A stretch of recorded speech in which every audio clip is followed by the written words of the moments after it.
10 mga huling recordings ng mga sikat na celebrities. Welcome sa Arvin Polo TV. Ang mga huling recordings ng mga sikat na celebrities ay nagpapakita ng mga huling sandali ng kanilang buhay. Sa pamamagitan nito ay maaari nating malaman kung ano ang mga naging kalagayan ng mga celebrities na ito bago sila mamatay. Pero ano kaya ang mga mensahe sa likod ng mga recordings na ito? Kaya naman sa video na ito ay tutuklasin natin ang 10 mga bagay sa likod ng mga recordings na ito. Kaya naman simulan na natin. Number 1, Kurt Cobain. Ang huling mga recordings ni Kurt Cobain ay nag-iwan ng malaking marka sa kasaysayan ng musika. Hindi lamang dahil sa quality ng musika, kundi pati na rin sa madilim at malungkot na tema nito. Kilala si Cobain sa kanyang tapat at emosyonal na lyrics.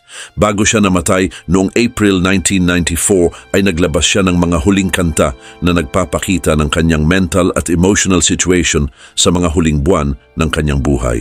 Noong November 1993, ilang buwan bago siya pumanaw ay nag-record ang Nirvana ng live album na MTV Unplugged in New York. Iba ang setlist para sa concert na ito kumpara sa karaniwan nilang presentation. Puno ito ng mga cover songs at mas personal na kanta. Isa sa mga pinakakilala mula sa set na ito ay ang kanilang version ng Where Did You Sleep Last Night, na isang traditional folk song na mas pinasikat ni Lead Belly. Ang pag-awit ni Cobain dito ay sobrang emosyonal at halos nakakaiyak na nagpapakita ng kanyang kalungkutan at paghihirap. Samantala, ang huling mga original na kanta ni Cobain ay makikita sa album ng Nirvana na In Utero na inilabas noong September 1993. Malaki ang pagkakaiba ng album na ito sa kanilang naunang album na Nevermind.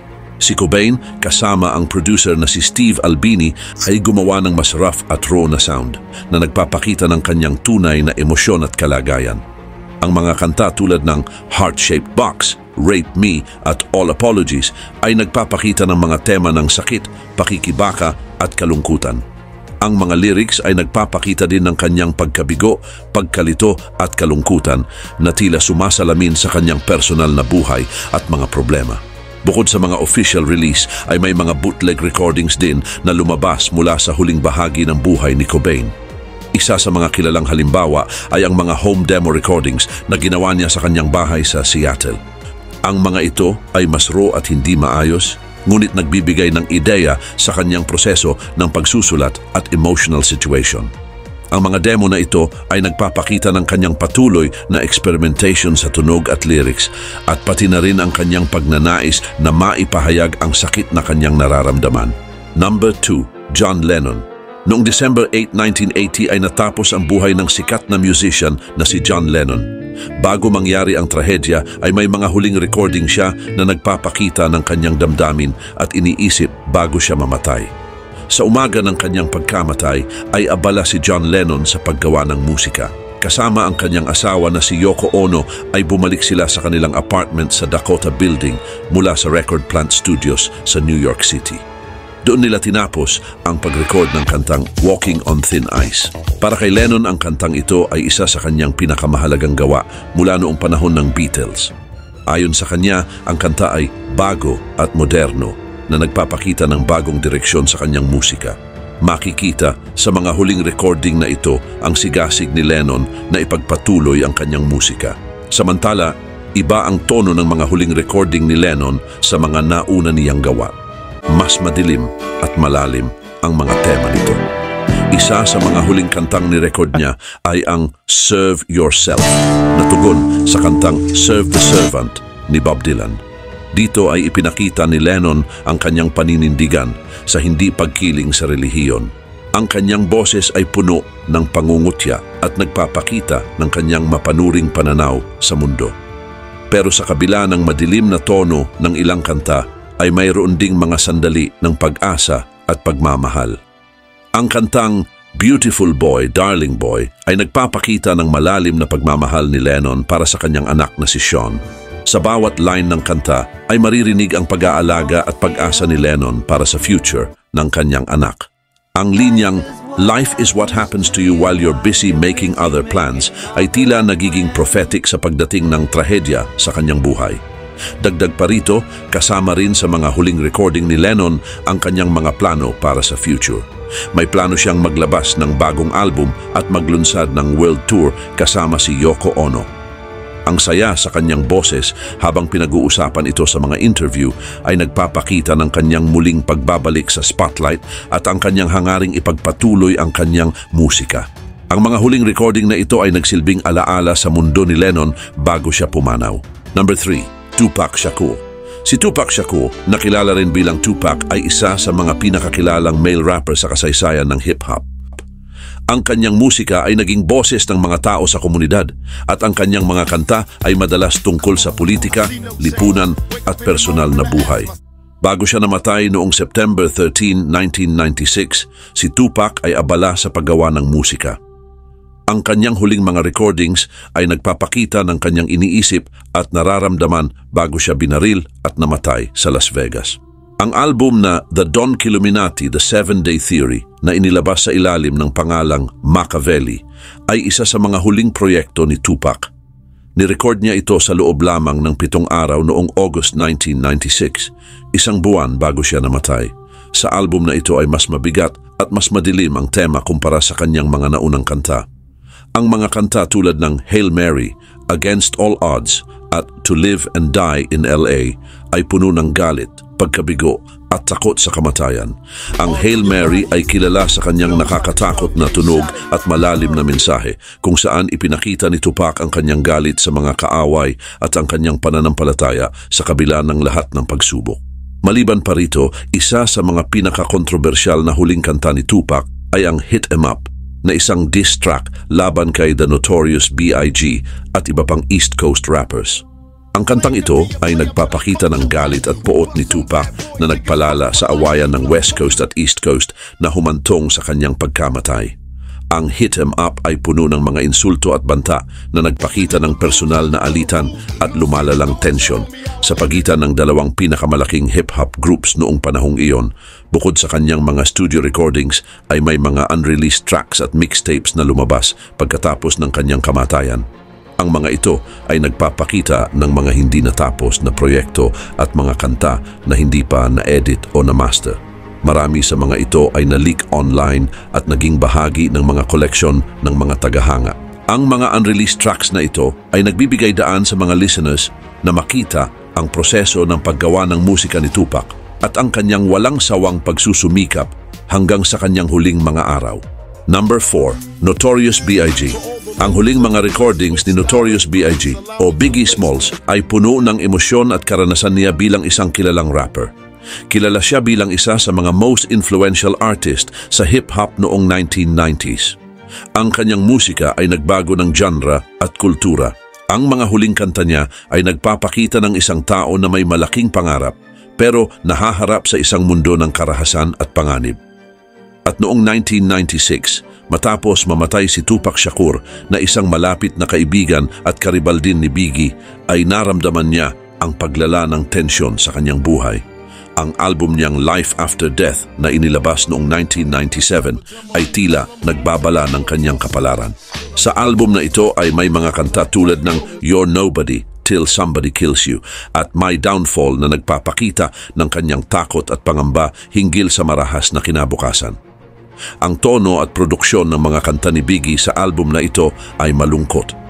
Ang kanyang malakas na boses at mabibigat na beats ay nagbibigay ng halo-halong pag-asa at takot.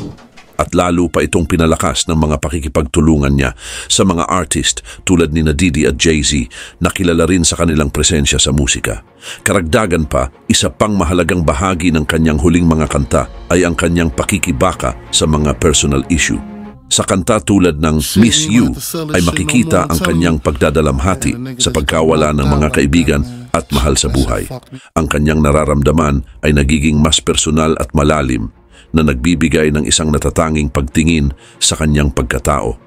Ang mga kantang ito ay hindi lamang tungkol sa kanyang buhay bilang isang rapper, kundi pati na rin sa kanyang mga pinagdadaanan bilang isang tao. Ngunit sa kabila ng lahat ng hirap at hamon ay ipinakita ni Biggie ang kanyang matatag na loob sa kanyang huling mga kanta. Ang kanyang talento sa pagkukwento sa pamamagitan ng musika gamit ang malinaw na mga lyrics at emosyonal na pagganap ay nag-iwan ng malalim na bakas sa mundo ng hip-hop. Number 5. Amy Winehouse. Si Amy Winehouse ay isang kilalang British singer-songwriter na may natatanging boses at musical style. Pero sa kabila ng kanyang talento ay naging kontrobersyal ang kanyang buhay dahil sa mga problema sa kalusugan at addiction. Isa sa mga pinakakilalang bahagi ng kanyang buhay ay ang kanyang huling mga recordings bago siya pumanaw noong July 23, 2011. Samantala, noong 2011 ay nagsimula si Amy na magtrabaho sa kanyang third album. Ang kanyang huling mga recordings ay nagbigay ng pag-asa na maaring bumalik siya sa tamang landas ng kanyang career. Ang ilan sa mga kantang ni-record niya ay kasama sa album na Lioness Hidden Treasures na inilabas pagkatapos ng kanyang kamatayan noong December 2011. Ang album na ito ay binubuo ng mga bagong kanta at mga hindi pa nailalabas na kanta, kasama na ang mga cover songs at alternative version ng kanyang mga past hit. Ilan sa mga kilalang kanta mula sa album ay ang Body and Soul na isang duet kasama si Tony Bennett at A Song for You na isa namang cover ng Leon Russell classic. Ipinapakita ng mga kantang ito ang kanyang husay sa musika at damdamin sa bawat pag-awit. Kaugnay pa nito, ang mga huling pag-record ni Amy Winehouse ay puno ng damdamin at nagpapakita ng kanyang mga pinagdadaanan. Ang mga kanta ay kadalasang tungkol sa pag-ibig, sakit at personal na pakikibaka. Sa kabila ng kanyang mga problema ay naipapakita niya ang kanyang kakayahan na magpahayag ng malalim na damdamin sa kanyang musika. Ang kanyang boses, na kilala sa pagiging husky at soulful, ay nagbibigay ng kakaibang kombinasyon ng lungkot at pag-asa. Sa mga kantang tulad ng Between the Sheets at Tears Dry ay mararamdaman ang kanyang mga pakikibaka sa personal na buhay. Habang ang Valerie naman ay isang masayang kanta na nagpapakita ng masayang bahagi ng kanyang buhay. Ang Body and Soul na duet kasama si Tony Bennett ay isang espesyal na kanta na nagpapakita ng kanyang husay sa pakikipag-collaborate sa ibang musician. Gayun din, ang Lioness Hidden Treasures ay tinanggap ng magkahalong reaksyon mula sa mga kritiko at mga tagahanga. Maraming pumuri sa album bilang isang magandang alaala sa isang natatanging artista. Ang album ay naging matagumpay sa mga chart at nagbigay pugay sa pamana ni Amy Winehouse sa musical industry. Number 6. Freddie Mercury. Si Freddie Mercury, ang sikat na frontman ng Queen, ay kilala sa kanyang malakas na boses at kakaibang stage presence. Sa huling bahagi ng kanyang buhay, habang nakikipaglaban sa sakit na AIDS, ay nag-record siya ng mga huling kanta na nagpapakita ng kanyang pagmamahal sa music at tapang sa harap ng kamatayan. Samantala, noong 1989 ay inilabas ng Queen ang album na The Miracle. Sa panahong ito ay naging malinaw sa banda na lumalala na ang kalagayan ni Freddie. Kahit mahina na siya, ay patuloy siyang nagtrabaho kasama ang banda para tapusin ang mga kanta. Ang album na Innuendo na lumabas noong 1991 ay isa sa pinakamahalagang proyekto ng Queen.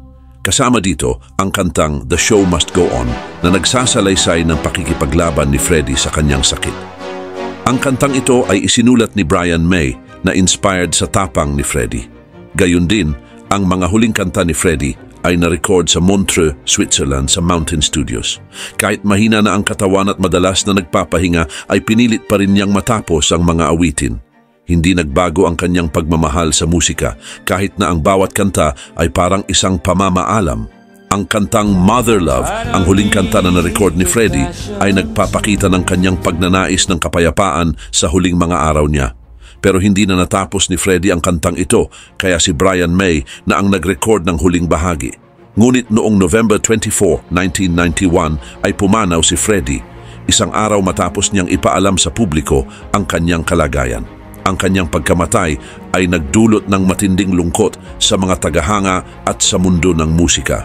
Pero ang kanyang pamana ay nananatiling buhay, lalo na sa kanyang mga huling recordings na nagbibigay ng mas malalim na kahulugan sa kanyang buhay at karir. Dagdag pa rito, ang pamana ni Freddie Mercury ay hindi lang tungkol sa kanyang mga kanta at performances, kundi pati na rin sa kanyang tapang at dedikasyon sa musika hanggang sa huli. Ang kanyang mga huling kanta ay hindi lang basta mga awitin dahil ito rin ay mga patunay ng isang taong may matibay na loob at pagmamahal sa kanyang sining kahit sa kabila ng hirap na dinanas. Ito rin ay magsisilbing inspirasyon sa mga susunod na henerasyon, hindi lang bilang mga masterpiece ng musika, kundi bilang mga simbolo ng katapangan at pag-asa. Number 7, Michael Jackson. Si Michael Jackson, na kilala bilang The King of Pop, ay isa sa mga pinakasikat at controversial na musician sa kasaysayan. Bago siya pumanaw noong June 25, 2009, ay maraming nangyari sa kanyang buhay, lalo na sa kanyang kalusugan, personal na buhay at mga huling recording. Ang mga tinatawag na dark last recordings ni Michael Jackson ay nagbibigay ng idea sa kanyang kalagayan bago siya namatay. Samantala, sa mga huling buwan ng kanyang buhay, si Michael Jackson ay naghahanda para sa isang series ng mga concert na tinawag na This Is It. Ang mga concert na ito ay inaasahan din na magiging simula ng kanyang pagbabalik sa stage at ng kanyang career. Pero sa kabila ng kanyang pananabik ay marami ang nag-aalala tungkol sa kanyang kalusugan. Ayon sa mga ulat, si Jackson ay nakakaranas ng matinding stress at pressure dahil sa mataas na expectation ng mga tao. Gayun din ang mga huling recordings ni Jackson na nakuha mula sa kanyang mga rehearsal at personal na audio note ay nagpapakita ng isang tao na puno ng pag-aalala at takot. Sa mga audio recording na ito, ay maririnig si Jackson na nagsasalita tungkol sa kanyang mga pangamba at pangarap na magkaroon ng magandang future para sa kanyang mga anak. Kaugnay nito, isang partikular na recording ang lumabas kung saan maririnig si Jackson na nagsasabi kay Dr. Conrad Murray, ang kanyang doktor, tungkol sa takot niyang baka siya ay mapahamak o masaktan ng mga taong gustong kunin ang kanyang mga ari-arian at kontrol sa kanyang musika. Dagdag pa rito, ang mga rehearsal recordings para sa This Is It ay nagpapakita rin ng kanyang dedikasyon sa kanyang sining. At kahit kitang-kita na ang kanyang pagod at panghihina, ay pinipilit pa rin ni Jackson na magbigay ng pinakamahusay na performance para sa kanyang mga tagahanga. Maririnig din sa mga recordings na ito ang kanyang mga utos sa kanyang mga kasama sa banda at mga backup dancer na nagpapakita ng kanyang pagnanais na maging perfect ang bawat bahagi ng palabas. Subalit, ang isang nakakabagabag na bahagi ng mga huling recordings ni Jackson ay ang mga pakikipag-usap niya kay Dr. Murray tungkol sa kanyang paggamit ng mga gamot. Maraming beses niyang binanggit ang kanyang matinding pananakit at ang pangangailangan ng tulong para makatulog. Ang mga pag-uusap na ito ay naging mahalagang ebidensya sa paglilitis kay Dr. Murray na nahatulan ng involuntary manslaughter dahil sa kanyang papel sa pagkamatay ni Jackson. Number 8, Elvis Presley. Si Elvis Presley, na tinatawag na The King of Rock and Roll, ay isa sa pinakasikat na musician sa kasaysayan. Sa kanyang mga huling taon ay marami siyang naranasang problema, kalungkutan at sakit. Ang mga ito ay umabot sa rurok sa kanyang mga huling recording. Subalit noong 1976, isang taon bago siya namatay, ay nag-record si Elvis ng ilang kanta na napasama sa kanyang huling album na Moody Blue. Ang mga recording session na ito ay ginawa sa Graceland, ang kanyang tahanan sa Memphis, Tennessee. Sa panahong ito ay lumalala ang kanyang kalusugan dahil sa sobrang timbang at paggamit ng gamot na nakaapekto sa kanyang boses. Makikita rin sa kanyang mga recordings ang stress mula sa kanyang mga personal na problema at lumalalang kondisyon. Samantala, isa sa pinakakilalang kanta na na-record niya sa mga huling buwan ng kanyang buhay ay ang Hurt. Ang kantang ito na isinulat ni Jimmy Crane at Al Jacobs ay nagpapakita ng malalim na sakit at emosyon. Ang pagkanta ni Elvis ay puno ng damdamin at tila sumasalamin sa kanyang sariling mga paghihirap. Ang kanyang rendition ng Hurt ay itinuturing din na isa sa pinaka-emotional na performance ng kanyang career na nagpapakita ng kanyang kakayahang magbigay ng emosyon sa kanyang music kahit sa kanyang mga huling araw. Gayun din, ang Moody Blue ay isa pang mahalagang kanta mula sa mga huling recording ni Elvis. Kahit masaya ang tono ng kanta, ay tila hindi ito bagay sa kanyang kalagayan noong panahong iyon. Ngunit ipinakita nito ang kanyang patuloy na pagnanais na magbigay ng kasiyahan sa kanyang mga tagahanga. Kahit hindi na siya gaanong aktibo sa mga live performance dahil sa kanyang kalagayan, ang kanyang mga recordings ay nagpapanatili ng kanyang presensya sa mundo ng musika. Bukod sa kanyang mga huling recording, ang mga huling live performances ni Elvis ay nagpapakita din ng kanyang kalagayan. Ang kanyang huling concert ay naganap noong June 26, 1977 sa Market Square Arena sa Indianapolis. Sa kabila ng kanyang kalagayan, ay nagawa pa rin niyang magbigay ng isang makabuluhang performance. Ang pagkanta niya ng Unchained Melody, kung saan siya mismo ang tumugtog ng piano, ay isa sa pinaka-nakaaantig na sandali ng gabing iyon. Puno rin ng emosyon ang kanyang boses at ang kanyang pagganap ay nagbigay ng huling sulyap sa kanyang talento. Number 9, Selena Quintanilla Perez. Si Selena Quintanilla Perez na kilala bilang Reyna ng Tejano Music ay may maikli pero makulay na karir bago siya pinatay noong March 31, 1995. Ang kanyang mga huling kanta ay nagpapakita ng kanyang talento at naging simbolo ng kanyang mga pangarap na hindi natupad. Sa huling bahagi ng 1994 at simula ng 1995 ay abala si Selena sa paggawa ng kanyang English language album na isang proyekto na matagal na niyang gustong gawin. Ang album na ito ay inaasahang magdadala sa kanya ng mas malaking tagumpay sa United States at sa buong mundo. Ang ilan sa kanyang mga huling kanta ay naitala para sa album na ito na pinamagatang Dreaming of You. Samantala, isa sa mga huling kanta ni Selena ay ang I Could Fall in Love. Ipinakita nito ang kanyang magandang boses at emosyonal na pag-awit. Ang kanta ay tungkol sa pag-ibig at takot na binigyang buhay ng mga magagandang tunog ng musika. Ang kanyang boses ay puno ng damdamin na para bang ibinubuhos niya ang kanyang puso sa bawat linya. Dagdag pa rito, ang isa pang mahalagang kanta sa huling recordings ni Selena ay ang Dreaming of You na naging title ng kanyang album. Ang kantang ito ay naging isa sa pinakamatagumpay na awit ng kanyang career. Ang kanyang malambing na boses na umaawit tungkol sa pag-ibig at pangarap ay nagbigay inspirasyon sa maraming tagapakinig. Ang lyrics ay simple pero malalim at tumatago sa puso ng sinumang nakikinig. Ang instrumental ay magaan na binibigyang diin ang kanyang boses. Ngunit kahit na siya ay biglang namatay, ang mga huling recording ni Selena ay naging mahalagang bahagi ng kanyang pamana.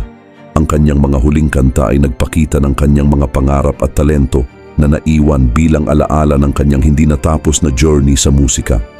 Ang bawat kanta ay parang piraso ng kanyang kaluluwa na nagbibigay buhay at pag-asa sa mga tagahanga na hanggang ngayon ay humahanga at nagmamahal sa kanya. Number 10, David Bowie. Noong huling bahagi ng buhay ni David Bowie ay gumawa siya ng isang mahalagang album na tinawag na Black Star. Inilabas ito noong January 8, 2016, 2 araw bago siya pumanaw. Ang Black Star ay hindi lamang isang album dahil ito rin ay isang malalim na pagninilay sa buhay at kamatayan. Kahit sa kanyang katandaan ay ipinakita ni Bowie na kaya pa rin niyang maglabas ng kakaibang musika. Kaugnay nito, isa sa pinakakapansin-pansin na kanta sa Black Star ay ang pamagat na track nito. Ang kantang ito ay halos 10 minuto ang haba at puno ng kakaibang lyrics at musika. Ang lyrics ng Black Star ay puno din ng mga simbolo at metaphors na tila nagpapahiwatig ng kanyang nalalapit na kamatayan. Halimbawa, ang linya na "Something happened on the day he died, his spirit rose a meter and stepped aside" ay nagpapakita ng kanyang pagpanaw at parang muling pagsilang. Gayon din, ang music video ng Black Star ay isang obra sa visual storytelling. Pinamunuan ito ni Johan Renck at ang video ay may mga kakaibang image na nagpapakita ng tema ng kanta. Sa simula ng video ay makikita ang isang astronaut na tila si Major Tom, na isang karakter mula sa mga naunang kanta ni Bowie na bumalik sa Earth pero patay na. Ang mga eksenang ito ay puno ng mga religious at occult symbolisms. Ngunit bukod sa Black Star, ang iba pang mga kanta sa album tulad ng Lazarus ay nagpapakita din ng kalagayan ng kalusugan ni Bowie at ang kanyang kamalayan sa nalalapit na kamatayan. Ang Lazarus, na pinangalan mula sa biblical character na nabuhay muli, ay may linya tulad ng "Look up here, I'm in heaven, I've got scars that can't be seen", na nagpapahiwatig ng kanyang mga pakikibaka at paglalakbay patungo sa kabilang buhay. Ang music video ng Lazarus ay nagpapakita kay Bowie na nakahiga sa isang hospital bed, nakapiring at tila nag-aagaw buhay.